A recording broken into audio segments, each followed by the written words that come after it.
Shalom. Kita pagi hari ini ketemu kembali dalam ibadah spesial, ibadah online, ibadah dalam peringatan Hari Pentakosta. Kita mau satukan hati, kita mau siapkan hati kita untuk memuji Tuhan. Ini kami Tuhan, ini hati kami Yesus. Kami mau bersatu hati, kami mau memuji nama-Mu. Di dalam nama Yesus Tuhan. Amin.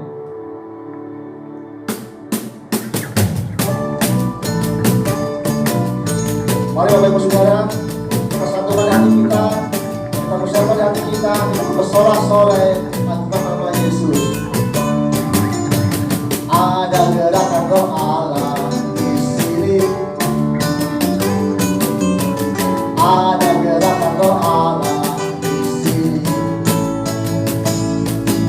Di timur, di barat, utara, dan selatan. Ada gerakan roh Allah, ada gerakan roh Allah, ada gerakan roh Allah di sini. Katakan ada gerakan roh Allah, ada gerakan roh Allah di sini. Ada gerakan roh Allah di sini. Hidup jiwa di dalam roh hatiku. Ada gerakan roh Allah, ada gerakan roh Allah, ada gerakan roh Allah di sini. Hosana, Hosana, Hosana, Hosana. Terpujilah Tuhan, terpujilah Tuhan, terpujilah Tuhan yang datang dalam nama Yesus. Hosana, Hosana, Hosana, Hosana. Terpujilah Tuhan, terpujilah Tuhan, terpujilah Tuhan yang datang dalam nama Yesus.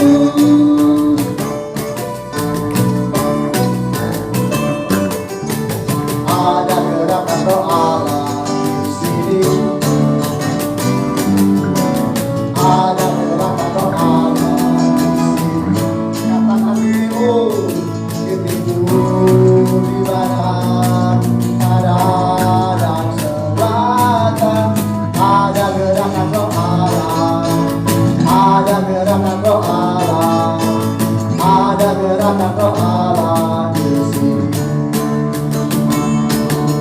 Hosana, Hosana, Hosana, Hosana. Terpujilah Tuhan, terpujilah Tuhan, terpujilah Tuhan yang datang dalam nama Yesus. Terpujilah Tuhan, terpujilah Tuhan, terpujilah Tuhan yang datang dalam nama Yesus.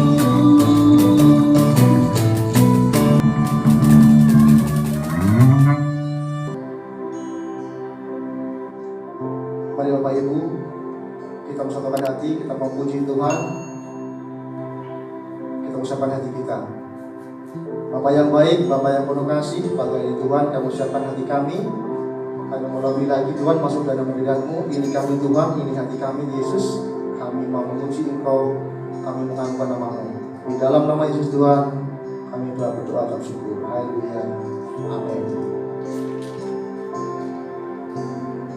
Tuhan, aku rindu. Tuhan, aku siap. Penuhi aku dengan roh-Mu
Bapa, siapkan hati kami Tuhan untuk kami menerima firman Bapa. Jadikan hati kami tanah yang gembur Tuhan untuk siap ditanami oleh firman Bapa. Urapi Bapa hamba-Mu yang akan sampaikan firman Tuhan. Urapi lidah bibirnya Bapa. Biarlah Tuhan apa yang disampaikan bukan pemikiran manusia, namun lebih lagi Bapa itu hanya daripada-Mu saja. Berikan roh hikmat pencerahan Bapa. Terima kasih Yesus. Kami mau sambut firman-Mu dengan ucapan syukur. Haleluya. Amin. Shalom Bapak Ibu Saudara sekalian, khususnya buat jemaat GPI di Gulaan, saya mengucapkan hari ini kita merayakan hari Pentakosta. Nah Bapak Ibu Saudara sekalian, Pentakosta adalah hari yang sangat penting, baik di perjanjian lama maupun di perjanjian baru. Nah Pentakosta sebenarnya menunjuk kepada sebuah festival yang dikenal di dalam perjanjian lama sebagai hari raya 7 minggu. Nah, kata Pentakosta secara harfiah itu berarti 50 yang merujuk pada 50 hari yang berlaku setelah persembahan Paskah. Nah, Bapak Ibu Saudara sekalian, hari ini saya akan menyampaikan firman Tuhan dengan tema peran Roh Kudus di dalam kehidupan kita. Peran Roh Kudus. Nah, ada beberapa peran yang ditulis di Alkitab, tentu sangat banyak. Tetapi hari ini mungkin saya hanya akan membahas 2 saja kepada kita yang bisa kita pelajari, diaplikasikan di dalam kehidupan kita. Yang pertama, Bapak Ibu Saudara sekalian, peran Roh Kudus adalah menginsafkan dunia akan dosa. Nah, sekali lagi peran Roh Kudus yang pertama, menginsafkan dunia akan dosa. Nah, kita membaca ayat firman Tuhan di dalam Yohanes pasal yang ke-16 ayat yang ke-8. Yohanes 16 ayat yang ke-8, firman Tuhan berkata demikian. Dan kalau Ia datang, ini tentang Roh Kudus, Dan kalau Roh Kudus datang, Ia akan menginsafkan dunia akan dosa, kebenaran, dan penghakiman.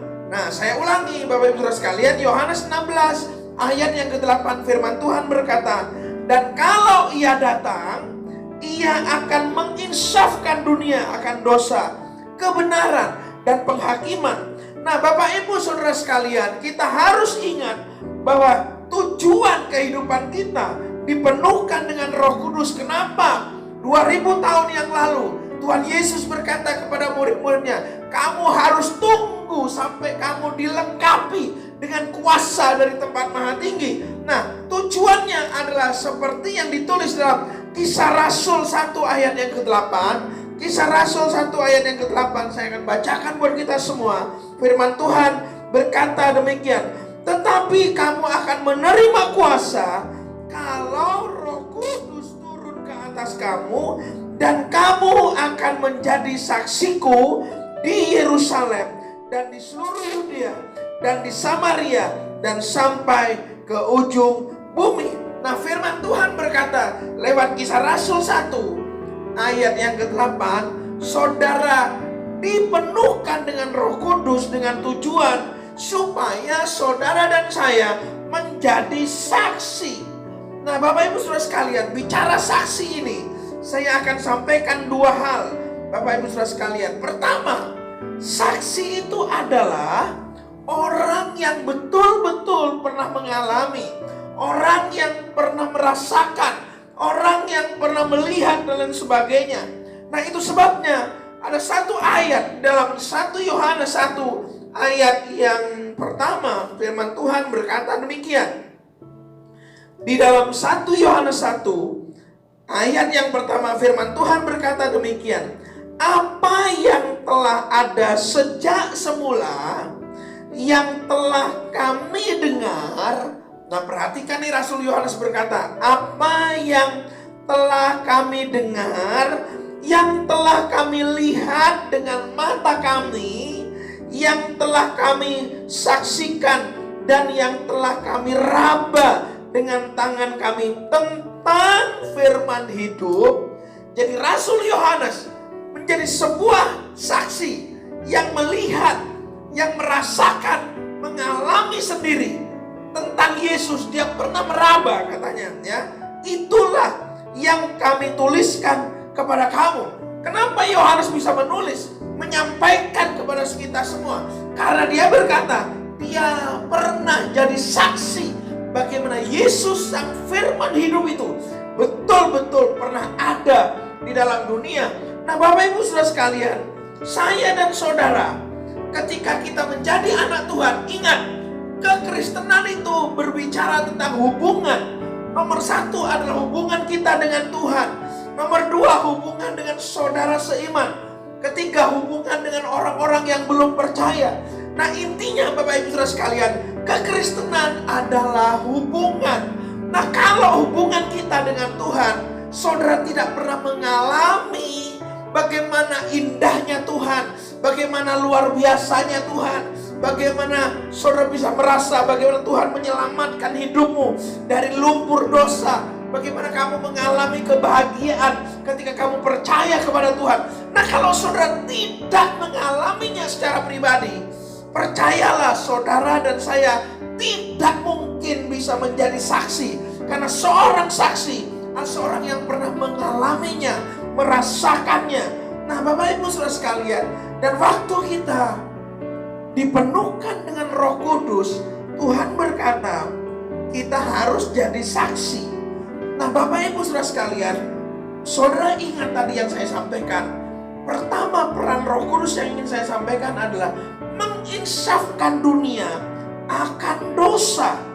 Nah, Bapak Ibu Saudara sekalian, ketika engkau bersaksi kepada orang lain, memberitakan apa yang saudara alami sehubungan dengan hubunganmu dengan Tuhan Yesus, mungkin banyak orang lain yang tidak percaya, banyak orang lain yang mungkin, alah, kamu ngomong apa sih? Susah memang. Pengalaman kehidupan kita yang berhubungan dengan Tuhan, ketika kita saksikan kepada orang lain, mungkin orang lain susah menerimanya. Nah, pada saat itulah Bapak Ibu Saudara sekalian, kita bisa berdoa, minta kepada Roh Kudus supaya peran Roh Kudus ini, fungsi Roh Kudus ini sungguh-sungguh terjadi. Nah, yang pertama tadi saya katakan, menginsafkan dunia ini akan dosa. Nah, waktu sudah bersaksi, orang lain ini susah mengerti, susah sadar, susah orang ini merasa sungguh-sungguh dalam kehidupannya memerlukan Tuhan Yesus kalau dia tidak diinsafkan oleh Roh Kudus. Itu sebabnya Bapak Ibu Saudara sekalian, kita harus berdoa supaya peran Roh Kudus yang menginsafkan dunia ini sungguh-sungguh dialami oleh setiap orang kepada siapa saudara bersaksi. Nah, Bapak Ibu Saudara sekalian, waktu engkau bersaksi, orang lain susah menerimanya. Dan pada saat engkau berdoa, minta supaya Roh Kudus menginsafkan orang tersebut, maka Bapak Ibu Saudara sekalian, ketika orang ini diinsafkan, apanya yang diinsafkan oleh Roh Kudus? Sebuah kesadaran bahwa Alkitab berkata, upah dosa itu maut. Orang kalau tidak sadar betapa ngerinya akibat dosa, dan karena dia kalau tidak sadar ngerinya akibat dosa, dia tidak akan membutuhkan Tuhan Yesus. Makanya waktu Roh Kudus menginsafkan seseorang, ketika diinsafkan hatinya, maka dia akan memerlukan Tuhan sebagai pengampun dosa di dalam kehidupannya. Saudara diinsafkan, dikatakan insaf akan dosa, insaf akan kebenaran, insaf akan penghakiman ini. Nah, Bapak Ibu Saudara sekalian, waktu seseorang diinsafkan akan ngerinya dosa, percayalah orang tersebut akan datang kepada Tuhan Yesus, mohon pengampunan supaya hidupnya juga diselamatkan. Nah, Bapak Ibu Saudara sekalian, mari coba kita melihat contoh di Kisah Rasul pasal yang kedua. Nah, Bapak Ibu Saudara sekalian, mari kita melihat di dalam Alkitab kita, di dalam Kisah Rasul pasal yang kedua. Kalau sudah memperhatikan Kisah Rasul pasal yang kedua, ayat 1 sampai ayat yang keempat, bagaimana mereka mengalami secara pribadi dipenuhkan dengan Roh Kudus. Dan ayat berikutnya diceritakan bagaimana orang dari seluruh dunia menyaksikan murid-murid rasul-rasul yang pertama ini dipenuhkan dengan kuasa Roh Kudus. Nah, Bapak Ibu Saudara sekalian, dan mulai ayat yang ke-14 sampai ayat yang ke-36, bagaimana Rasul Petrus menyampaikan khotbah. Dan kalau sudah baca, di antara khotbahnya dia berisi salah satunya menyaksikan tentang Yesus, bahwa Yesus itu luar biasa, Yesus yang menyelamatkan dan lain sebagainya. Nah, Bapak Ibu Saudara sekalian, waktu khotbah itu disampaikan, nah sekarang tugasnya Roh Kudus menginsafkan orang-orang yang mendengar firman itu. Makanya Bapak Ibu Saudara sekalian, kita membaca ketika Petrus berkhotbah, Roh Kudus mulai bekerja menginsafkan orang-orang yang mendengarnya. Maka ayat 37 firman Tuhan berkata demikian, ketika mereka mendengar hal itu, hati mereka sangat terharu. Lihat bagaimana hati mereka mulai dijamah, diinsafkan oleh Roh Kudus. Mereka terharu katanya. Lalu mereka bertanya kepada Petrus dan rasul-rasul yang lain, apakah yang harus kami perbuat, saudara-saudara? Bentuk mereka mulai insaf, bentuk mereka mulai disadarkan ngerinya dosa kalau tidak mengalami pertobatan. Nah, mereka sadar, mereka bertanya kepada rasul-rasul, apa yang harus saya perbuat, saudara-saudara? Maka Bapak Ibu Saudara sekalian, Petrus langsung ngomong. Dia berkata ayat 38, jawab Petrus kepada mereka, bertobatlah. Jadi Bapak Ibu, inilah peran Roh Kudus yang pertama yang saya bahas adalah menginsafkan akan dosa, menginsafkan akan ngerinya dosa. Nah, sehingga Bapak Ibu Saudara sekalian, ketika kita berdoa supaya Roh Kudus sungguh-sungguh bekerja menginsafkan orang-orang kepada siapa kita bersaksi tentang Tuhan, tentang Yesus yang Maha Pemurah, Maha Pengampun. Bahkan Yesus berkata, akulah jalan, kebenaran, dan hidup. Seorang pun tidak bisa sampai kepada Bapa kalau tidak melalui aku. Nah, ketika kita menyampaikan ini kepada orang lain, mungkin orang lain tidak percaya.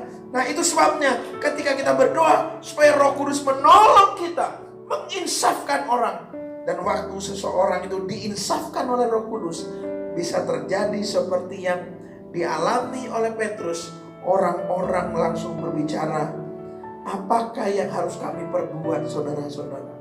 Kita tinggal berkata seperti Petrus, bertobatlah. Nah, Bapak Ibu saudara sekalian, saya akan sampaikan hari ini, saudara boleh beragama Kristen, tapi kalau saudara nggak sadar ngerinya akibat dosa, artinya dalam hidup kita sudah Kristen, tapi masih terus berbuat dosa, masih terus berbuat dosa. Nah, Bapak Ibu saudara sekalian, sampai Roh Kudus menginsafkan dirimu, maka kamu tidak akan pernah datang secara sungguh-sungguh dalam sebuah pertobatan yang sejati kepada Tuhan. Tapi waktu Roh Kudus menginsafkan hidupmu, percayalah, kamu akan datang dengan sungguh-sungguh kepada pertobatan, sehingga hidupmu sungguh-sungguh mengalami karya keselamatan dari Tuhan Yesus.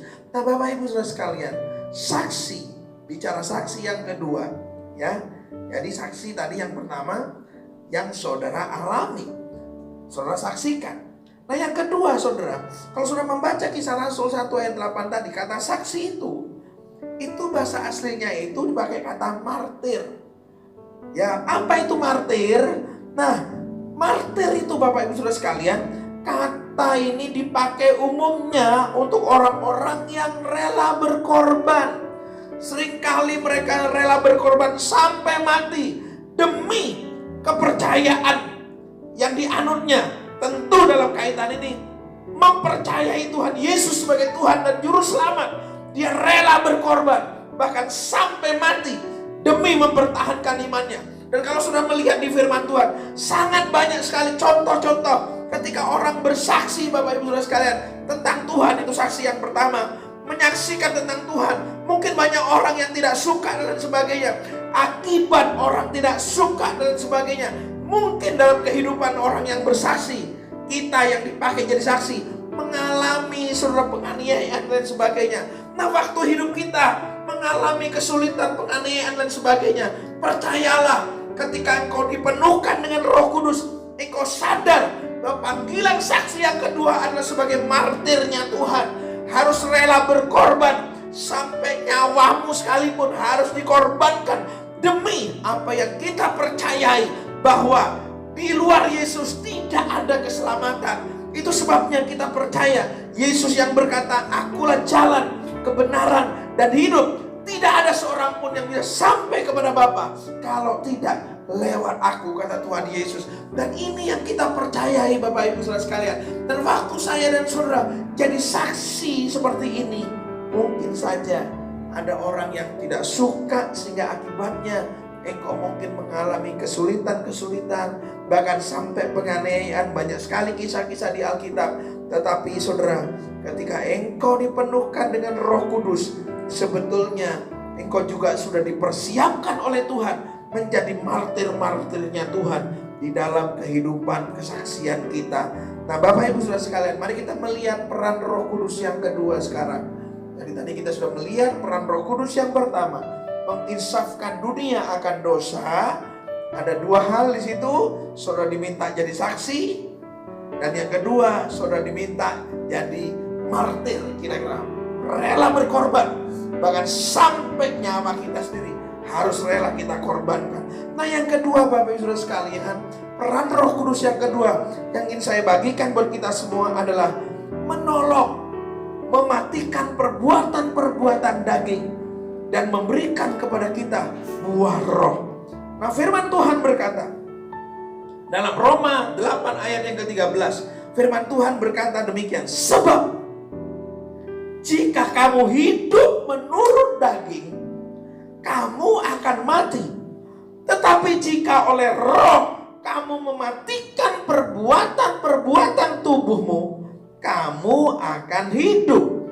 Nah, Bapak Ibu Saudara sekalian, mari kita melihat dulu apa itu perbuatan daging, ya. Nah, karena firman Tuhan di sini dikatakan, sebab jika kamu hidup menurut daging, kamu akan mati. Tetapi jika oleh roh, ingat, oleh roh, kamu mematikan perbuatan-perbuatan tubuhmu, kamu akan hidup. Nah, Bapak Ibu Saudara sekalian, mari kita membaca dulu Galatia pasal yang kelima. Galatia pasal yang kelima. Inilah perbuatan daging yang ditulis oleh firman Tuhan. Galatia 5 mulai ayat 19 sampai 21. Firman Tuhan berkata demikian. Perbuatan daging telah nyata, yaitu ini perbuatan daging. Saya tidak akan uraikan perbuatan dagingnya, tapi perhatikan ini yang ditulis oleh Alkitab.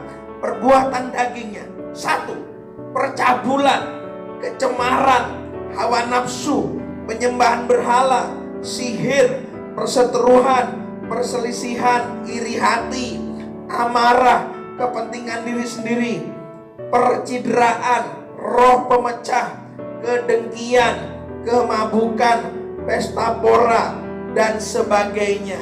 Ini daftar perbuatan daging yang ditulis oleh firman Tuhan.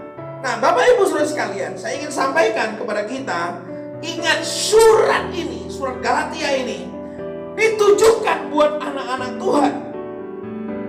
Ternyata Bapak Ibu, ada anak Tuhan yang sudah menyebut dirinya Kristen, percaya kepada Yesus, tapi dalam hidupnya masih ada perbuatan-perbuatan daging.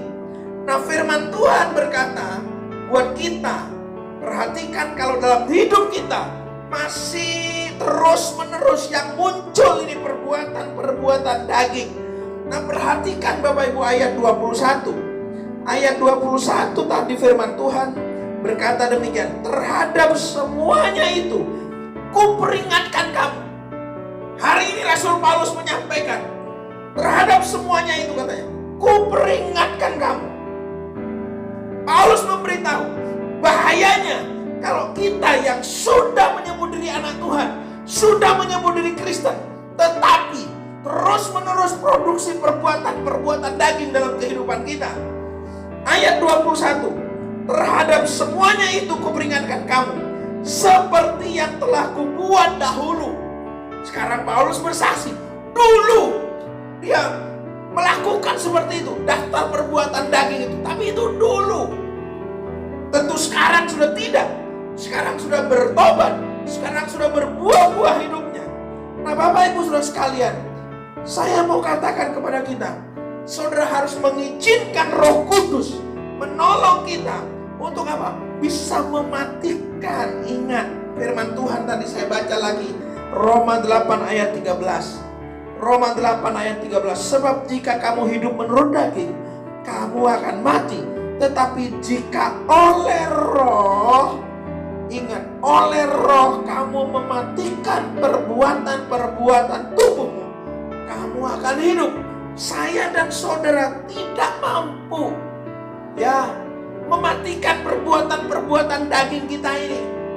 Tapi Alkitab berkata, tetapi jika oleh roh, kita mengizinkan Roh Kudus menguasai kehidupan kita. Kita mengizinkan Roh Kudus bekerja dalam hati kita. Mengizinkan Roh Kudus berkarya dalam kehidupan kita. Nah, Bapak Ibu Saudara sekalian, percayalah kita pasti bisa menang dalam kehidupan. Saudara mesti sadar, ngerinya daging itu, saudara. Kalau kita sudah menyebut diri Kristen, tapi masih terus-menerus produksi perbuatan-perbuatan daging. Nah, saudara, firman Tuhan berkata begini bagian akhir ya. Saya baca lagi ayat 21. Terhadap semuanya itu kuperingatkan kamu, seperti yang telah kubuat dahulu, bahwa barang siapa melakukan hal-hal yang demikian, ia tidak akan mendapat bagian dalam kerajaan Allah. Nah, ini diperingatkan oleh firman Tuhan. Kalau hidup kita masih terus-menerus produksi perbuatan daging, maka kita disamakan dengan orang-orang yang belum percaya. Kita bagian dalam kerajaan Allah. Itu sebabnya kepada kita, saya dan saudara perlu juga mengalami peran Roh Kudus yang pertama. Saya dan saudara diinsafkan. Ngerinya dosa, ngerinya kalau kita masih produksi perbuatan-perbuatan daging ini, Bapak Ibu Saudara sekalian. Nah, banyak saudara, anak Tuhan, orang Kristen sudah ikut Yesus bertahun-tahun, tapi tabiatnya, karakternya tidak pernah berubah. Nah, saudara harus mengalami juga peran Roh Kudus yang pertama. Kamu diinsafkan. Wah, ngeri kalau ada perbuatan-perbuatan daging dalam kehidupan kita. Tetapi Bapak Ibu Saudara sekalian, begitu saya dan saudara diinsafkan oleh Roh Kudus, sadar ngerinya perbuatan daging, dan kita masuk ke dalam pertobatan, kita mengizinkan Roh Kudus berkarya, terus bekerja dalam kehidupan kita. Dia yang mengendalikan kehidupan kita. Maka percayalah Bapak Saudara sekalian, akan mulai muncul yang disebut buah roh. Ingat firman Tuhan bilang ini buahnya roh. Makanya kalau sudah izinkan Roh Kudus menguasai hidupmu, tidak mengizinkan Roh Kudus mengendalikan kehidupan kita, tidak pernah muncul buah roh ini. Nah, mari kita lihat saudara, kalau orang hidupnya dikuasai oleh Roh Kudus, muncul buah roh ini. Firman Tuhan berkata ayat 22, tetapi buah roh ialah. Saudara mulai bandingkan nanti dengan orang yang melakukan perbuatan daging. Beda sekali saudara, ya. Ayat 22 berkata, tetapi buah roh ialah kasih, nomor 1, sukacita, kebajikan, kesetiaan, kelemah lembutan, penguasaan diri. Luar biasa. Begitu seseorang mengalami diinsafkan oleh Roh Kudus, terus mengalami berikutnya kedua, mengizinkan Roh Kudus terus-menerus berkarya dalam hidupnya. Lewat Roh Kudus itu dia mematikan perbuatan-perbuatan dagingnya. Maka saudara, ketika hidup kita terus-menerus dipimpin oleh Roh Kudus, percayalah buah itu akan muncul di dalam kehidupan kita. Itu sebabnya Bapak Ibu Saudara sekalian, saya mau katakan hari ini, terbukalah selalu terhadap pekerjaan Roh Kudus dalam kehidupan kita. Karena Roh Kudus itu akan membawa kehidupan kita, supaya kehidupan kita makin serupa Yesus di dalam karakter kehidupan kita, makin serupa Yesus di dalam tabiat-tabiat kehidupan kita. Oh, betapa luar biasanya Bapak Ibu Saudara sekalian, kalau anak-anak Tuhan itu penuh kasih, anak-anak Tuhan itu penuh sukacita, anak-anak Tuhan itu penuh damai sejahtera, anak-anak Tuhan penuh kesabaran, ya. Anak-anak Tuhan penuh kesetiaan, kebaikan, kelemah lembutan. Luar biasa Bapak Ibu. Itu sebabnya pasti orang tertarik melihat keindahan anak-anak Tuhan. Kenapa? Muncul buah roh ini. Nah, waktu orang bertanya, kenapa hidupmu bisa seperti itu? Sekali lagi sudah bisa bersaksi, karena hidupmu sudah dijamah oleh Tuhan Yesus. Hidupmu dijamah oleh Roh Kudus, menghasilkan buah-buah dalam kehidupan kita. Nah, itu sebabnya Bapak Ibu Saudara sekalian, sekali lagi saya ingatkan, ayat-ayat tadi itu ditujukan kepada anak-anak Tuhan di Galatia, ditujukan kepada kita, ditujukan kepada anak-anak Tuhan zaman sekarang. Mungkin ada di antara kita yang masih dalam kehidupan ini terus-menerus produksi perbuatan-perbuatan daging. Itu sebabnya kalau sudah diinsafkan oleh Roh Kudus, seperti tadi di Kisah Rasul, ketika saudara bertanya mungkin apa yang harus kami perbuat, maka jawaban Petrus juga akan datang kepada saudara, bertobatlah karena kerajaan surga sudah dekat. Nah, waktu saudara datang bertobat kepada Tuhan, maka Tuhan tangannya selalu terbuka. Surga selalu senang menerima orang-orang yang bertobat. Surga penuh dengan sukacita waktu orang-orang datang bertobat kepada Dia. Karena itulah yang menjadi sukacita Tuhan kita, melihat orang-orang yang terhilang datang kembali ke rumah Bapaknya. Bapak Ibu Saudara sekalian, saya berdoa supaya di momen peringatan Pentakosta tahun ini, meskipun keadaan kadang-kadang di luar sana tidak enak dan sebagainya, tapi kalau buah roh ini muncul dalam kehidupan kita, kasih itu akan selalu muncul, sukacita itu akan selalu muncul. Mungkin di sekeliling kita ini tidak ada dasar untuk kita bersukacita, karena keadaan-keadaan sekeliling kita. Tapi percayalah seperti apa yang katakan oleh firman Tuhan. Waktu buah roh itu muncul dalam kehidupanmu, kamu mungkin akan bingung dengan dirimu sendiri. Kenapa saya ya? Kok beda? Saya dulu sama yang sekarang. Pasti beda Bapak Ibu Saudara sekalian. Karena seperti Paulus sendiri berkata, dahulu dia melakukan perbuatan-perbuatan daging. Ada waktu yang dikatakan dulu. Tapi sekarang dia sudah muncul buah-buah roh.